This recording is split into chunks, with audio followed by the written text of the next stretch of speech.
नमस्कार साथियों, आइए तो देखते हैं मेरी 120 दिवसीय समग्र परिवर्तन श्रृंखला का आज 25वां दिन कैसा रहा। कराग्रे वसते लक्ष्मी करमध्ये सरस्वती करमूलेति गोविंदा प्रभाते कर दर्शन। प्रातः स्मरण मंत्र करने के उपरांत नित्य क्रिया से निवृत्त हुआ और अपनी देह का जायजा लिया।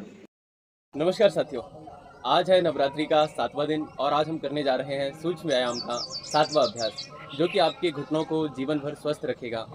तो चलिए देख लेते हैं करना कैसे है। सर्वप्रथम अपने दोनों पैरों को सामने की तरफ फैलाकर बैठ जाएंगे। रीढ़ की हड्डी को सीधा रखेंगे। इस आसन को दंडासन भी कहते हैं।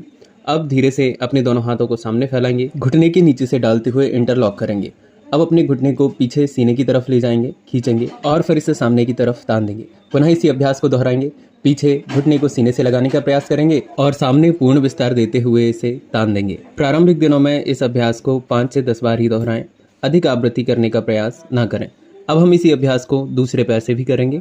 पीछे की तरफ खींचते हुए सीने से लगाने का प्रयास करेंगे और आगे विस्तार देते हुए पूर्ण रूप से इसे तान देंगे। जो लोग चाहते हैं कि भरदर जवानी में उनके घुटने उनका साथ देना ना छोड़ें या बुढ़ापे तक उनके घुटने उनका साथ दें, तो इस अभ्यास को अवश्य करें। सूक्ष्म व्यायाम सूक्ष्म अवश्य है, किंतु यह आपके शरीर के प्रत्येक अंग पर गहरे प्रभाव डालते हैं। अगर हम वर्तमान जगत में देखें तो आज घुटनों से जुड़ी समस्या हर दूसरे व्यक्ति को मिल ही जाएगी। मैं चाहूंगा कि इन यौगिक अभ्यासों को आप अपनी दैनिक दिनचर्या में सम्मिलित करें और इनके लाभ अवश्य उठाएं।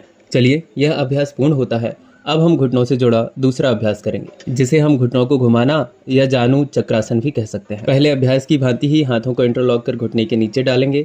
घुटने को छाती से टिकाने का प्रयास करेंगे और फिर पैर के अग्रभाग से हम चक्र या चक्का बनाने का प्रयास करेंगे।